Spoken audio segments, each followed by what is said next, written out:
Hello, everyone, and welcome back to another brand new episode of Collider Games podcast. My name's Dennis Den. I'm joined here by... What's up, guys? It's your boy Dorian. And also through Skype, we've got Caboose. How are you? I'm good. I'm excited to be here again and talk some video games. Yeah, you're right here in the center again. Wait. He's here somewhere. Wait, if I'm to the left, so he would be this way. Yeah. This way. Okay. So I'm looking at him right now. Yeah. Here. There you go. So yeah, this is we're actually taping this early because of Thanksgiving break. Yeah. And we'll probably post it up a day early. So what have you guys been playing lately? Right now, I've been playing Hitman 2, Uh-huh. and as well as the new Spyro, the Reignited trilogy, the reboot, and then I've also more recently, like the past couple of days, I've been playing the SpiderMan Turf Wars DLC. Yeah, which we'll talk about in a little bit. What about you, Caboose? Yeah, pretty much the same as Dorian. I was playing Turf Wars, and then I was getting some more Red Dead in there, and some more Fallout 76 as well. So cool. Yeah, we'll talk about that as well. I haven't been. To be honest, I've been so busy. I haven't been playing that much. I played a little bit Fallout 76 with Caboose. Yeah, a little bit of Red Dead here and there, but I didn't get as much gaming in this past week as I wanted to. And now that the holiday is upon us, since I'm leaving and going somewhere else, my Xbox is. Oh, you're not taking it with you? No. Oh, damn. No. Oh no! Can't do it. Can't do it. I don't think my girlfriend or my family would be very pleased if I was sitting there playing games, which I can do anytime. That's true. While I'm there with everyone. So yeah. Anyways, let's get into our first topic. It's related to Fallout. Right. Again, last week we said should Fallout 76 been delayed? So Fallout. It has been kind of a very controversial release. People were very skeptical when it was announced. But then a lot of people like myself were like holding faith, like, okay, you know what? This is not going to be the same, but it's going to be different, but it's still going to be cool. Right now, I cannot judge because I still haven't played. I've probably played between the beta and online with you, Caboose, maybe a grand total of 5-6 hours of the game. So I cannot judge whether or not is a failure from a game standpoint. Like I can't say, okay, this game is definitely a piece of trash or whatnot because I just haven't played enough to judge. But I'm asking you guys the question, is Fallout 76 a failure in terms of the launch, the reception, the overall kind of feeling or the buzz in there? Because most of the stuff that I've seen is pretty negative about this game. Yeah, honestly, from an outside perspective, like I've been playing a little bit of Fallout 4, but like since I've seen you guys' reaction and just this overall impression on social media, I'm just like, do I need to even invest in this right now? Should I wait a little bit longer, see if they throw in some patches or just some extra DLC to make it more like positive and wait for like better impressions from people like you, like actual diehard fans, like see what they're thinking. So I've just been like cautiously just like looking from afar, like I think I'll wait, and then I think it's going to be on. It's going to be on sale already. It's been out for like a week now or 2 weeks or something. Yeah. Actually, and even still, and even then, that doesn't make me want to like.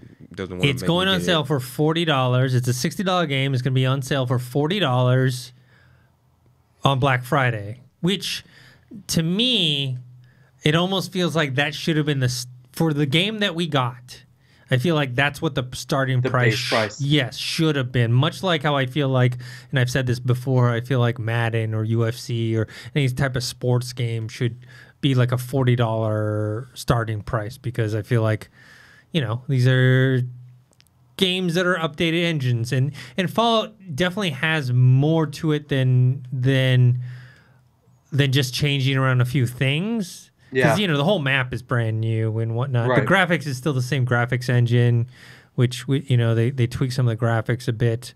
But just in terms of what you're getting with the game, I feel like $40 is probably the right price point for it versus $60. Because I'm thinking, look, I played this game, I don't know, after the beta, maybe 4 hours, 3 or 4 hours. So I basically paid an extra $20 to play 3 or 4, unless me and Caboose get in some Fallout 76 later today, then maybe I can say, all right, I got something in there. But yeah, $40, even $40 not enticing you, Dorian? No. I think I'm good on that. I'll say use that $40 and put it.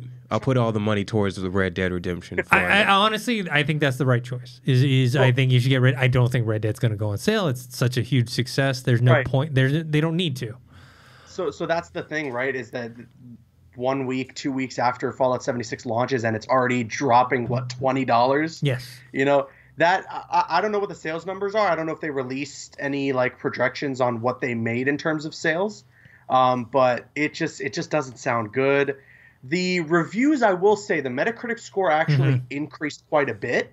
Well, so now that they got review bombed. More time, right, now that people are getting a little bit more time with the game, it's not overwhelmingly negative, but I feel like if we're going to give it a blanket term, it is a bit of a failure. It looks like Fallout 76. Yeah, in terms of the game's presence in the industry. The brand has taken a big hit. The game itself, like you said, I've seen a lot of scores of it's not like a 1 out of 4, stars. I've seen a lot of 2 out of 4 stars, averaging 2 point something, low 2s. So it's not saying this game is utter trash. It's just saying this game isn't what it's supposed to be. And we talked about that last week.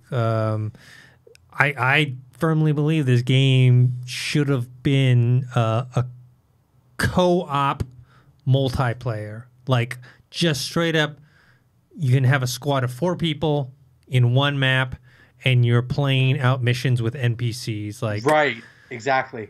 If that's how it was marketed, I would have probably been like, hey, I'll give it a chance. That would have gotten me interested more than how they went about it now. You can play the game like that. But without the NPCs, you lose that crucial component of what makes Fallout, from what I understand at least. Dennis, you being a fan of the franchise and playing all of these games, that's what I can tell is the biggest thing missing. And it's not it's just there's no NPCs, but we still got this. It's just no, the NPCs were such a huge part of Fallout, so without them, it feels a little more empty. It feels very empty. Yeah. And also, the problem is, I think Bethesda assumed that the inclusion of other people on the map, other players, would help fill out that void. But really, honestly, you and me played, Caboose. Let's talk about our experience. You and me talked. We didn't deal with anyone else. We didn't team up with anyone else. We didn't trade with anyone else. We didn't talk. The level fluctuations are, if you're a lower level and you meet up with someone at a higher level, you really don't want to go on the same mission, right? Yeah. And even from what I heard, when you try to actually engage, let's say we wanted to go fight someone, we won't even do nearly as much damage to them unless they also want to fight us. Yes. So I heard you do half damage, and even it's already scaled when you're damaging other players versus the AI in the game. So it's the damage is already scaled there, and then it's cut in half if you were to just start shooting someone, or if someone were to start shooting you. But then once you start shooting them back, then the full damage kind of comes into play. So it's it really encourages you not to actually go out and fight other people. And I feel like that could have been a lot of fun if maybe there was a sense of urgency. You had to protect your camp. People can come by, maybe steal stuff, or take your power armor, or just get into an engagement with you, kill you, and steal whatever you got on you currently. That could have maybe added a little more element of fun to it, because then still you'd have the option to go to pacifist mode if you just didn't want to deal with that. But if you want to play a little risky and have a little more fun with the game, that could have been an interesting way to go about it. And do you think that, speaking on that same topic, that they eventually will lift that? Let's say a month from now, things aren't going great, you know, and in order to create something new or create some more interest or just varied gameplay, that they lift that ban, and then you start having real PvP, you know, camp raids by other people. You know what I mean? Like, yeah, maybe I think that would be fun. Okay, yeah. So maybe that's something that they might do before the holidays are over, because right now they need some sort of spark. I mean, obviously this $40 price tag on Black Friday already is an indication that they, you know, aren't getting the sales that they wanted. They're not getting the reception that they wanted. And like I said, I firmly believe they should have done basically a co-op version. Like, we should have just got the same game in terms of like Fallout 3, 4, or New Vegas, just with the addition of co-op. Up to 4 people, like, throughout the map. And then, you know, have it, I don't know. I think the one thing that they were worried about is the missions, you know, if maybe you've completed a mission, someone else hasn't completed a mission. I feel like you just go to whoever has the least amount done. You can just kind of play that. But yeah, you know, it was cool playing with you, Caboose. I just felt like maybe we just need to get further along, but we haven't hit much story yet, right? Yeah, no, not at all. I gotta be really honest. Maybe I'm not paying enough attention. Maybe I really gotta like read through it. But a lot of the story you get is just through like the computers. You know, like there's no cutscenes. I don't know if this probably wasn't the case in the previous Fallout games. From my understanding, there weren't really like cutscenes or anything. But there's no real like communication for us to be told a story, you know, unless I have to sit there and read through a bunch of stuff on these like computers. So yeah, I wish there was a bit more of a story. It's all holotapes. It's all holotapes, which they had in the other games. It's just that now it's solely relying on holotapes and computers and notes versus talking to people. And I don't know why they didn't include more, because we did get an NPC-like character with the Protectotron, right? Like at Miguel's camp, and this is not a spoiler. It's like a very, very beginning, and you don't like cut into a menu. I understand why you don't do that in like a multiplayer. You know, cutting into a menu with dialogue options, but at least something like that where he's talking to us and we, you know, he's kind of giving us a little bit of the story. So it's something like that could have helped out. I don't know if you guys, I know Dorian saw, but do you see that second link I sent about the angry customer that destroys GameStop because he couldn't return Fallout 76? Yeah, that's pretty rough. See, that also is another indicator of why I'm hesitant on buying this game. If you have somebody willing to destroy a whole GameStop because they can't return a game, then obviously something's wrong with that game. But didn't they offer him credit though? I think they did. Yeah, Come on. I mean, look, I know credit's not the same as cash, but you're gonna buy a new game eventually, right? Yeah. The way that I'm putting it is like, okay, well, from my understanding, he didn't have the receipt, so he couldn't return it, and because of that, he was really upset.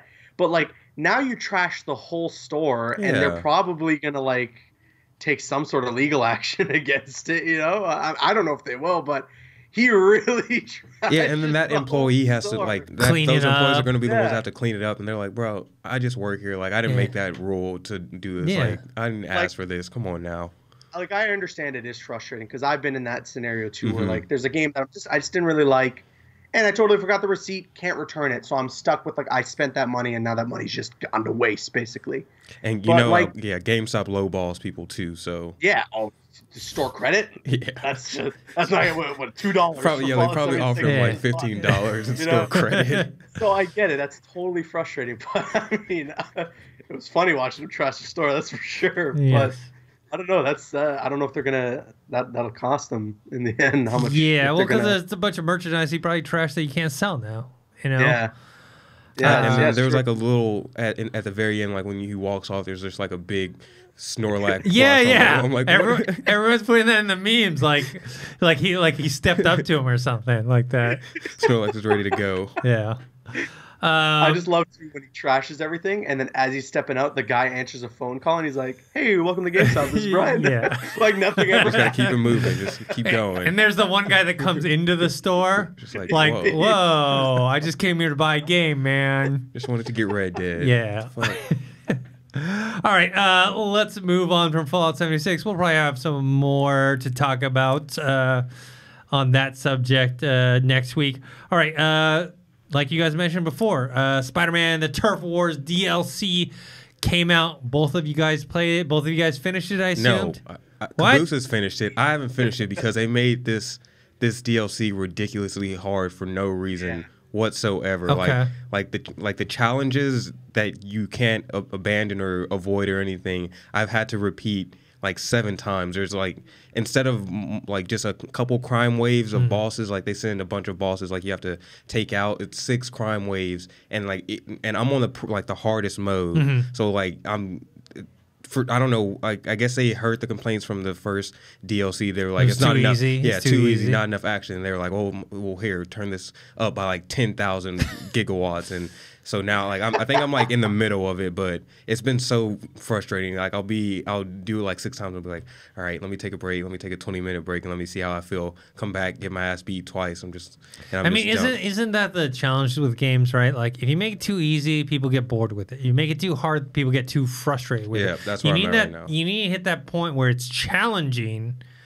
but you're still having fun playing it, and then it'll take you a few tries, and then you can pass it. But no one wants to sit there and try like 10, 15 times something. And it's also on me. Like, I think I'm a decent, especially when it comes to Spider-Man. I've been playing it for a minute now. I think I'm decent, like with controls and dodging enemies and stuff like that. And even if it is on like the hardest mode, I still found it like ridiculously hard. And I think Caboose, you can speak a little bit about it, but it took you like, because Caboose said it took him like 5 or 6 hours, and I was like, damn, if it's gonna take you that long for that one, then it's gonna take me like 2 days. How long did it take you guys to finish the last one?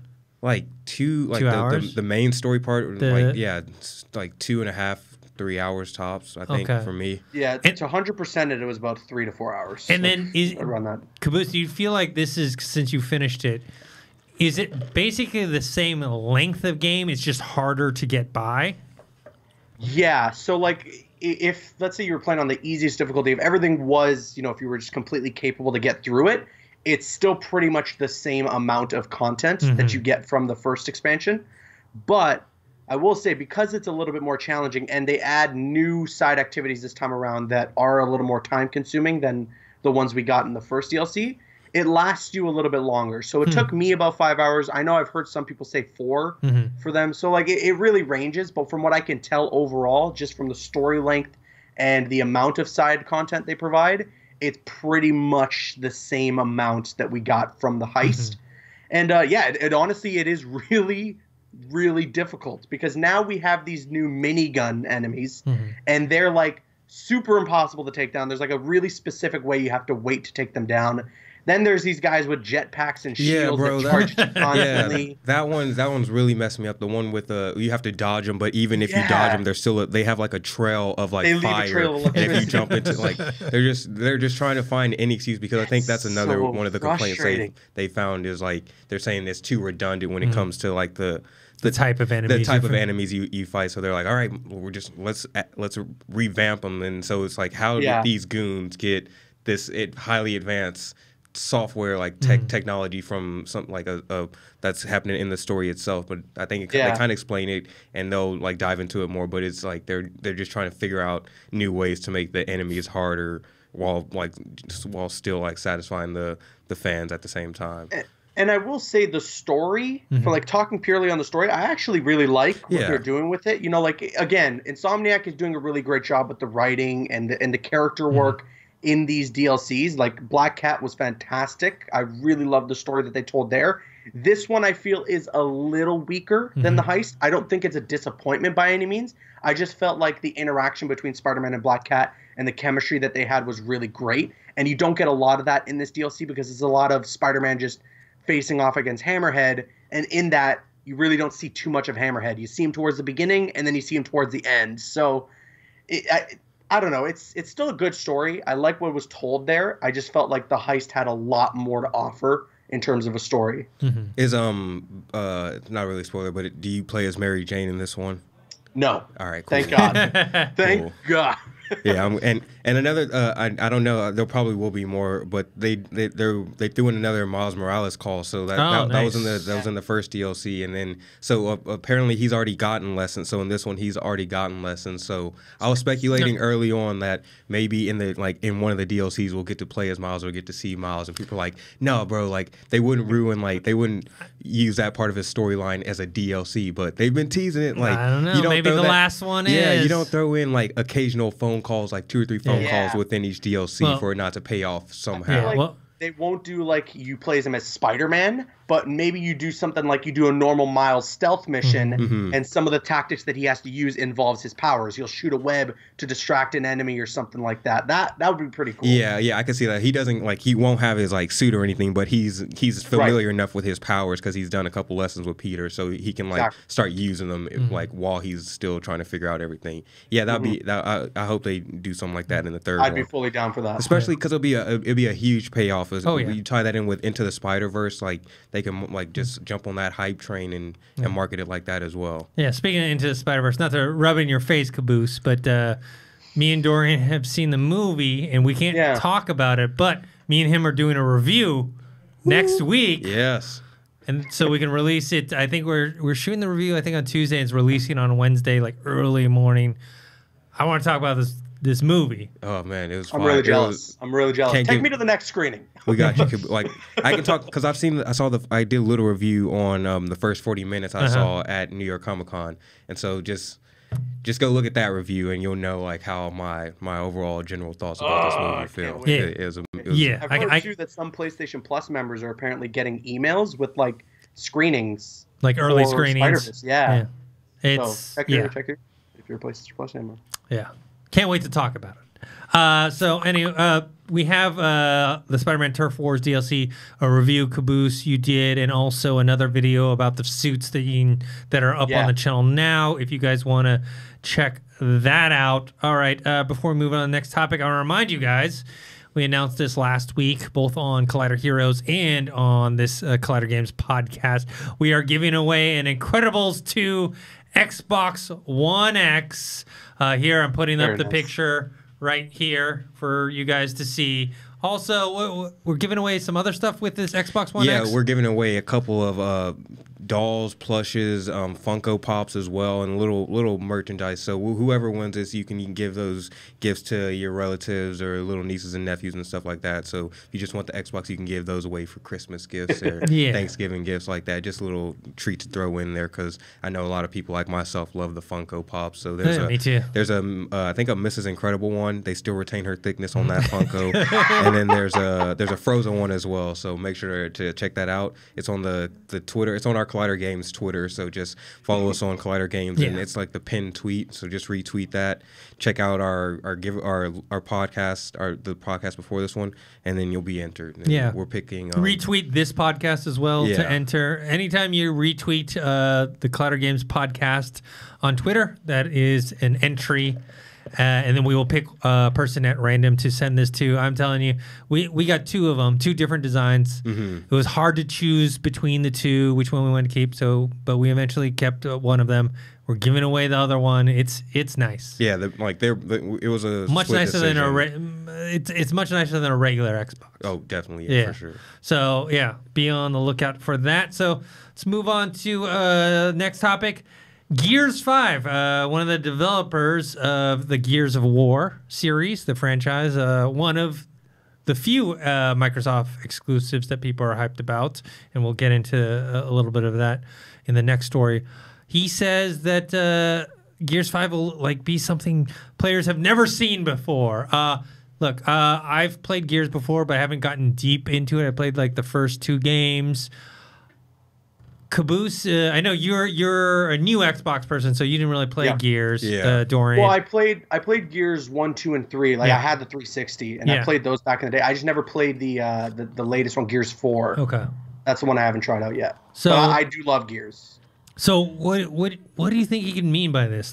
What do you it's a third person shooter. They've even had in previous ones certain like vehicles that you can use. Like, what's going to be different about this? I mean, they're not going to like pull something like first person perspective or something like that. So, I mean, the first immediate thought that comes to my head, just because of the way the gaming landscape is now, is Battle Royale. Okay.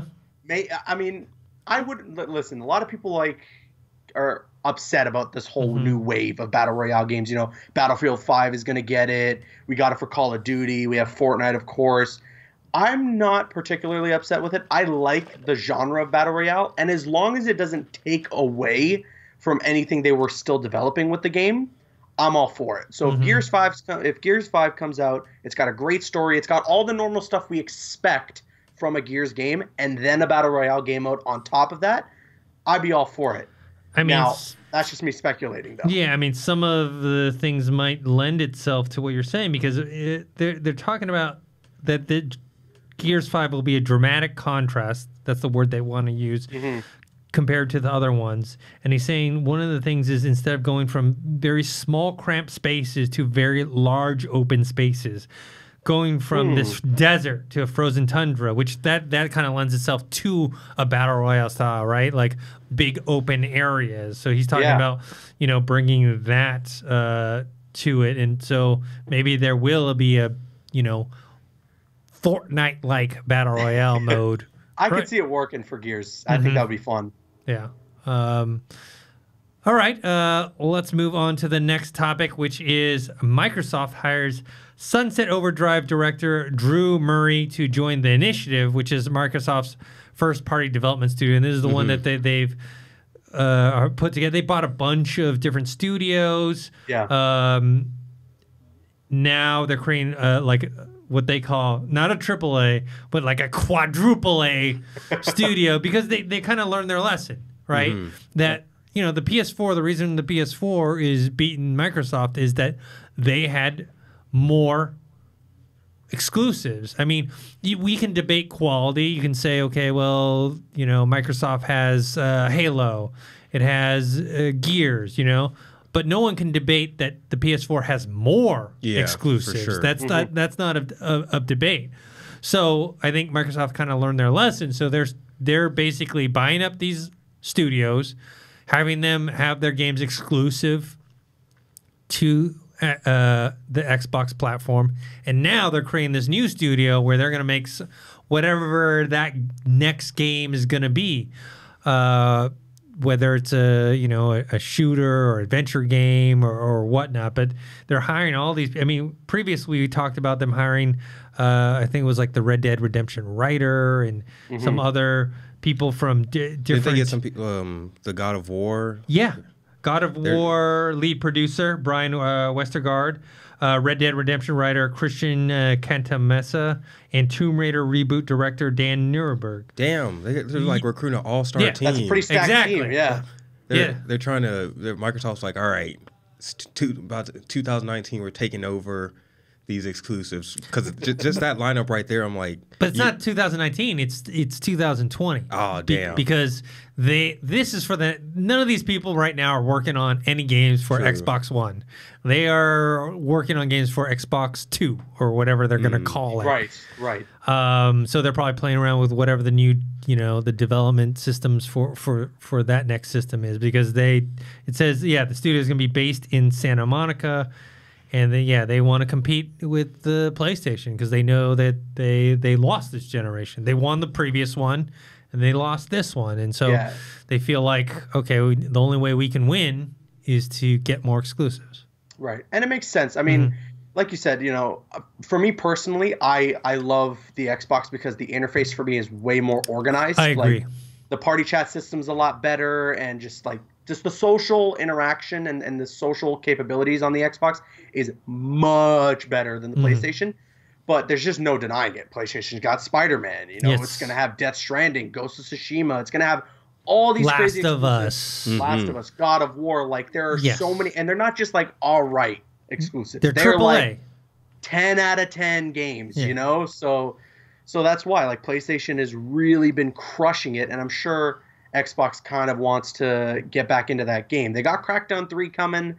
I don't know how to feel about that. Sea of Thieves was fun, but it was really short-lived.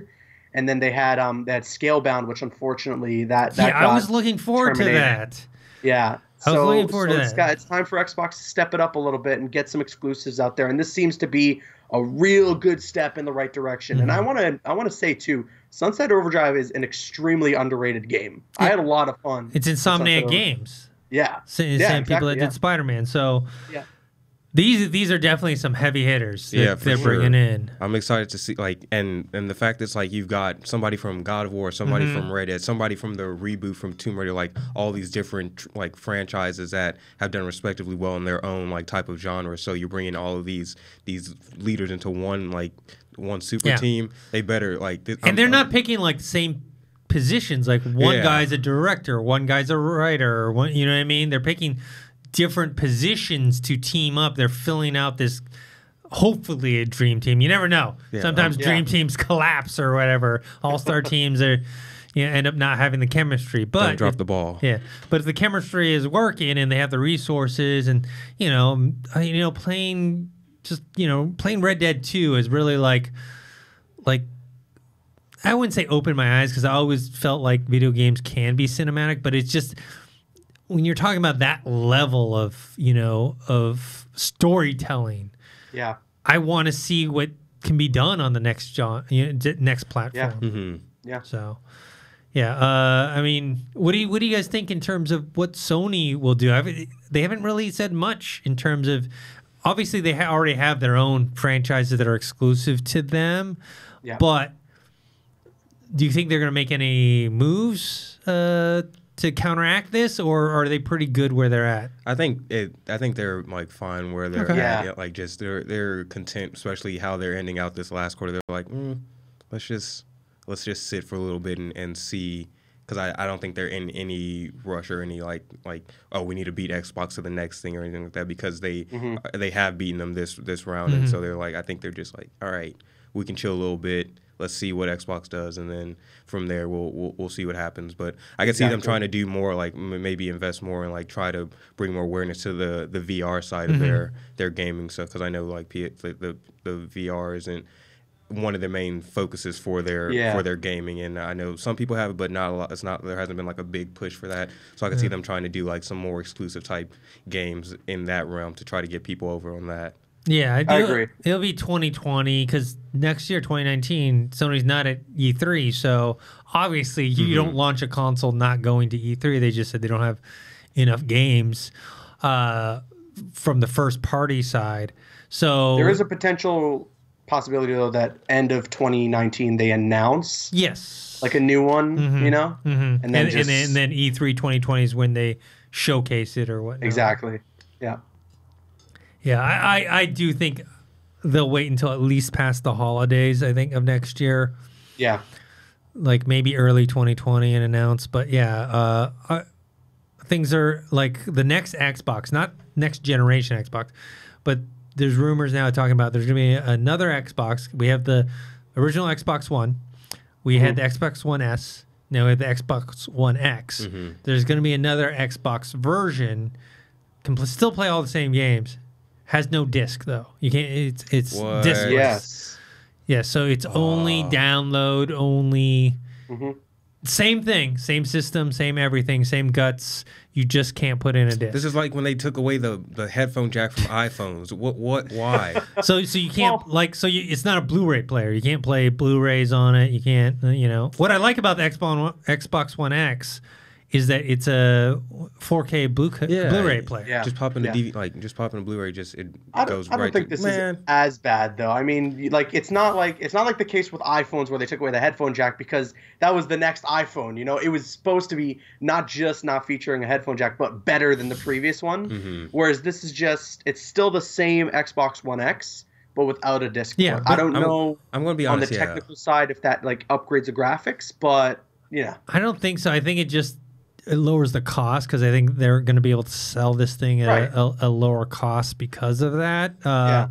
But this kind of signals at possibilities of the next one. So Xbox One or Xbox 2 may not have a disc drive. I mean, I think now that I'm like thinking about it and how many games I've realistically bought online since like that's been a thing, it wouldn't like change like hurt me too much. But you know, I'd still like to go to GameStop or go to a store and buy like the physical copy. You never know. So I hope they don't get like in the next gen. Like I hope like there's an option. You know, maybe like there's two different. Here's the one with the disc. Yeah, maybe if you don't want one, here's a lower priced one, and here's one with a 4K Blu-ray player. Yeah, that'd be perfect. Yeah, they should do that instead. Yeah, that'd be really smart, actually. Yeah, I mean, it's always good to have options for both. I'm sure, like with the iPhone, I think people would have liked to have the option to have a headphone jack or not. I would have. Yes, I would have definitely. I bought like 5 different extension dongles or whatever. Yeah, stupid ass. And you can't. I have to keep it on all the time. I always have to keep it on just in case I ever lose it. Like, it's ridiculous. That is ridiculous. And also, you can't charge where you listen to. No, I got music. one of those stupid chargers where you can like just set it on it now. Like you just put it on there, but it's still stupid. Like you can't listen to music or do anything. Yeah, at the I mean, same one time. of the main reasons I have a Samsung Galaxy is that it still has a headphone jack because I have in my car. I don't have a new car. I don't have a Bluetooth stereo system, so I got a stereo jack input, right? If I want to listen to stuff, that's how I listen to stuff. I have to listen to my headphones, and I know that's like probably illegal. That is illegal. So yeah, I mean, wireless headphones are cool. You know, you have to charge them, and you know, it's not always the most convenient. So I always just like having that option because the thing is even when you have headphone jacks, let's say on a phone, it still has Bluetooth, so you can still go wireless. It doesn't. It's okay to have both. Like I'm leaning more towards like Riley has the AirPods. I see everybody with these AirPods. I'm trying not to cave into those. It's just like, how often do you have to charge them? I don't think you have to charge them that often. I think we need to ask Riley about it because I haven't seen him charge them once like whenever he's using them. But yeah, but if you charge them at night though, I True. mean, like I don't want to. That was the thing. Like I remember the original Apple Watch. I don't know what it is now, but like you had to charge it like every night or maybe every other night. It's like a watch is not something that you want to keep having to charge. Your phone, you are used to doing it because your phone is such a daily driver. You know, it does so many things for you. Phone, text, email, internet, camera. It does so many things. You know, like with your watch or even headphones, like once a week is good for me, right? Yeah. Like, okay, if I want to charge my headphones once a week, that's cool. But like if I got to do it every night, man, I gotta think about it. They're small as shit too. So I imagine myself probably losing one. Like if you lose one of the pods, it's like what are you gonna do? Like you're just gonna walk around with one AirPod now? It's ridiculous. You know what's weird too is, well, I mean, with the wireless it's fine, but for wired, the new iPad Pros, they have USB-C and not the Lightning jack. So if you have your little dongle thing, that thing don't work no more for that one. Man, Apple just. As I'm wearing an Apple shirt. Dorian, I used to work for them for a minute, but yeah, they are just distributing so much content. Yes. I mean, distributing so many devices and stuff. It's just you got to get money where you can. Yeah. Well, they've been cutting down production on their latest iPhones because they were too expensive, so people are not buying them. Yeah, I mean, I got the 10, but. Those new ones don't look like appeasing to me at all. It's like, why? Yeah, it's just bigger, right? It's just bigger screen retina, like the Retina display. They're all pretty they all good. The same they all look good. All right, let's move on to Twitter questions. Dorian, what do you got? All right, so the first one is I had a real good one. All right, so the Amazing Web asked. Hey Dennis, when are we playing Fallout? I wrote back to him and said me and Caboose may be getting on later. Right after this podcast, I'm gonna go watch Creed, but when I get back, I'm gonna text Caboose and see if he's around to play some Fallout. Yeah. All right. Get a so if maybe do like a Twitter call, like hey, me and Caboose or people join. Can they join this? Can they join like that? Yeah. All right. They got to find you and then join your whatever game you're on, and then you can hop on the team. Mm-hmm. So who knows? Who knows? Right. Christopher I apologize, Chris OCW. He asked, "Do you think the chances of an Overwatch animated movie could be affected by the box office of Warcraft since it's another Blizzard property?" No, because Warcraft technically wasn't an animated movie. It was a live action, even though they used, a lot of CG, obviously, for the orc. So, no, I don't think so. I think Overwatch as an animated movie would be pretty cool. We've seen a recent animated movie about a certain web-slinging superhero. Into the Spider-Verse. You gotta keep bragging about it. Huh? That I have a feeling will do very well. So, I think, it's not the same property, but going that route, and and this is something we can talk about because you can see in the trailers, I really much enjoyed the animation in the movie. In the style. This better win best animated movie at the Oscars. Dude, for me. They didn't even nominate Lego Movie when it came out. The Oscars are like this is. They're gonna look at it and see, it's SpiderMan. We're not gonna do it. Like I'll do the Oscar campaign for myself. Like I'll do it. I'll take on the team for myself. This is because Incredibles 2 was my to go to for this year, but after Into the Spider-Verse, it has to get nominated, because it felt like a blend of 2D meets 3D, somewhere in the middle. It even had a stop motion quality to it. Caboose, you're gonna love this movie, man. I'm sorry. I can't wait. You guys keep talking about it and make me extremely jealous. But to talk about an Overwatch animated movie, is that in the works, or is there talks about that, or is it just a question? I don't know. I mean, they made a lot of those short animated stuff, right? And I would love to see a full movie of that. I think what Overwatch lacked, and which was why it really blew me away that game ever won Game of the Year in the same year that Uncharted 4 came out. Wait, that won Game of the Year? Yeah, I think at the Game Awards. I might be wrong about that. Maybe just correct me if I'm wrong in the comments. But yeah, I feel like a story could be so cool for Overwatch because all those little snippets that they put out, all those little short films that they put out for the characters are awesome, and it makes me wish that they would have done maybe a 1 hour, 2 hour animated movie. And I know Blizzard's got the money to put something like that together, and I think it would make some pretty good money. Overwatch is still massive. It is still one of the biggest esports. People play it like crazy. So they could do it. I think I would love to see an Overwatch animated movie. I'm wondering if they will end up doing either an animated movie for something like Netflix or animated series for Netflix versus a theatrical release. Yeah, maybe a serial. Every episode is about one of the characters, kind of thing. That could be pretty cool. Yeah. All right, what's next? Also, it didn't win. It didn't win Game of the Year. It did or didn't? It did. Over Uncharted 4 though, bro. I'm a big Overwatch fan, but over Uncharted 4, that's probably the first game where I was it felt cinematic to me. But I mean, that's what Xbox is trying to copy or replicate on their side. All right, next question is wait, I'm not reading. All right. Is there, James Tyler asks, is there a game you guys did not like that has a high score? For example, I played Neo and did not care for the game at all. This year or in general? I think they meant in general. I mean, to be honest, everyone knows right now, I love Red Dead Redemption 2.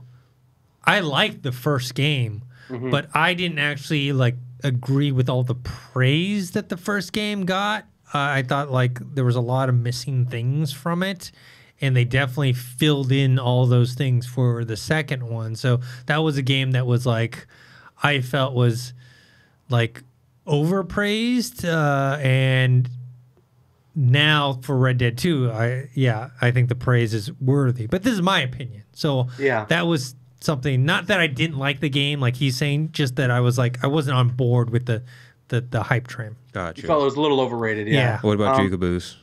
I'd really have to think about it. Come back to me. What about you? You go first. I'm thinking too. The closest thing I had in my mind that was overrated at the time when I like jumped on the franchise was probably Overwatch. Like, and now you love it or something. Yeah, you find me like go on my social media, go anything. I used to talk not crap about them, just like what is up with this phase? Why like, does everyone? Why love is this everybody thing? just jumping on this band? Like why are people playing this game? Like I don't get it. These look like cartoon characters. Like this looks like a baby version of like Call of Duty or something. And then I go to Target and I was like, it's on sale. Pick it up. I'm like, all right, might as well. This is like 2 years ago, I think, or when, like 2 years ago, and then started playing it for the first time. I'm like, this is whack. Play like 3 rounds and I'm like, damn, I'm talking so much shit about this beautiful, amazing game now. Now it's like one of and to this day, like I still play it. Like I'll switch between that and like whatever game we have to play to like for reviewing and stuff like that. But like that's been one of my consistent games I've played throughout the past few years, like online, that doesn't really get boring because they're always adding like new characters. They're trying to add new characters, new challenges and stuff like that. And so just the only thing I could think of hopefully in the future for them is like expanding their animated franchise, either like on Disney, like the streaming service or something like that. I think that they would definitely kill. Like maybe even do some like how the technology they use for Alita Battle Angel, like her, like that type of animation style, just refined a little bit more. I could see that working for Overwatch, like type S movie or episodes or something like that. So after thinking about it, one that actually comes to mind, although like my opinion ended up changing about this, but I had a friend of mine when The Last of Us kind of first came out, where he was playing it already and he was like, yo, you got to try out this game, you got to play this game. But he was at the point in the game, like after the very beginning, you know, where you have that action pack opening and you know, no spoilers, but that really emotional scene happens. And then it kind of like after that point in the game, for anyone who's played The Last of Us, things slow down for like 2 hours. And they don't just like, oh, you know, it's a little slow, but stuff happening. No, like it slows to a halt for a good 2 hours of gameplay. And I was playing that portion to the point where I was like, okay, this game actually sucks. I'm never going to play it. Then it came out remastered on the PlayStation 4, and I was like, let me give it a shot. You know, I got a week here that I'm pretty free. I'll play through it. And first of all, that opening scene was like one of the most emotional things I've ever experienced in my life. And then playing through the game after that, because you get so invested after the opening, I was like, wow, was I dead wrong? And it ended up being one of my favorite games of all time. I feel like I need a PS4 here in the studio so that I can play both Spider-Man and Last of Us Remastered. Yes. So you got it. Because, yeah, I have Last of Us. That was the main reason I got a PS3.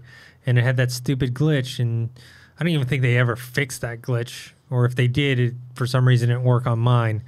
So I got past the opening segment, so I know what you're talking about. And I know about the slowdown part. And I got past that into like where the story started getting good again, and then I got hit with that stupid no save thing, which pissed me You off. just couldn't save at all. No manual. Well, it was all auto save, so you only had to hit checkpoints. And I was like, I would pass this really hard part, which was like one of those like stealth things, because I hate doing stealth. And then I would die, and then I had to start all over again. I'm like, and I did it like so many times, and I'm like. That's what I'm struggling with now. I hate stealth on and Caboose. That we're playing Hitman 2 right now. Stealth, it's horrible. It's like I'm struggling. I'm just trying to kill, like just trying to. If you do stealth, do it. Make it easier. Yeah. There's some stealth in Red Dead, but none of it's like super hard stealth. You know, like I play one of my favorite like stealth type games is Splinter Cell, but I also got to this one point and I just couldn't pass it. And I was like, I can't do this. Can't do it anymore. It's too hard. That's me with the DLC right now. I might have to change my settings for that Spider-Man game, but I don't want to be bitch maiden. I just want to finish it out. Turn it on easy, man. You got to get through it. All right, let's do one last question. All right, last question from Mr. Griff 090. He asked, I'm a campaign solo player with no invested interest to play online. What's the one game you recommend out of this past year where multiplayer isn't heavily focused? Red Dead is not multiplayer focused. I mean, Red Dead Online is coming soon, but you play that game in a vacuum. You are in that world. You play by yourself. It's a campaign game. Like it's a story. It's a story that's like, you know, very cinematic. So Red Dead 2. I mean, people have mentioned God of War. I didn't play it, so I don't know. But yeah, Red Dead 2 for me. For me, it'd probably be. Oh, sorry, Caboose. Go ahead. Oh no, You. it'd probably be for me of this year. It's easily God of War and SpiderMan. Yeah. Like those, you don't need. I guess you don't really need anything online for SpiderMan. Like unless you're like updating, you just need to update the software or whatever. But like, there's no like, it's all solo play. You go in and I guess Tomb Raider as well. That Shadow of the Tomb Raider, that's another one you can dive into. The DLCs are co-opable, but the main storyline itself is single player. Yeah, this is the year of single player games. There have been like heavy hitters throughout the entire year. God of War, Spider-Man. I heard a ton about Detroit Become Human and how great that was. Red Dead Redemption 2, obviously one of my favorite games of all time. It's got single player. It's going to get multiplayer sometime in the next week or two, but the single player is incredible and totally worth your time. And then there's other games coming too. We got Just Cause 4 coming on the way. Dorian, I know you got to play a bit of that. Oh yeah, true. So, yeah, that's coming. I'm excited for that. There's so many. If you're a player out there who is like the person who sent in the question here, who is just not into multiplayer games and specifically just likes or single player stuff, this is your year, So yeah. All right, that's it. This episode, a bit of shorter one as we approach Thanksgiving. I hope everyone has a good Thanksgiving. Dorian, where can people find you? You can find me on Twitter at Dorian Parks and Rec, because you know the drill. Parks and Rec is better than The Office. And then you can find me on Instagram at Dorian Parks. Caboose? You can find me on Twitter and Instagram at CabooseEK, talking about The Office being better than Parks and Rec. And then you can find me on the Collider Games channel, covering all sorts of gaming stuff. And you guys can find me on Twitter at ThinkHero, Instagram, Dennis.tzng. Make sure to subscribe to this YouTube channel, youtube.com/Collider Games. Also subscribe to the Collider Factory podcast feed to get this podcast and many others. Plus, we have a bunch of other stuff, Collider Movie Talk, Jedi Council, Heroes, all that good stuff. So hope you guys have a good Thanksgiving weekend, and we'll see you guys next week.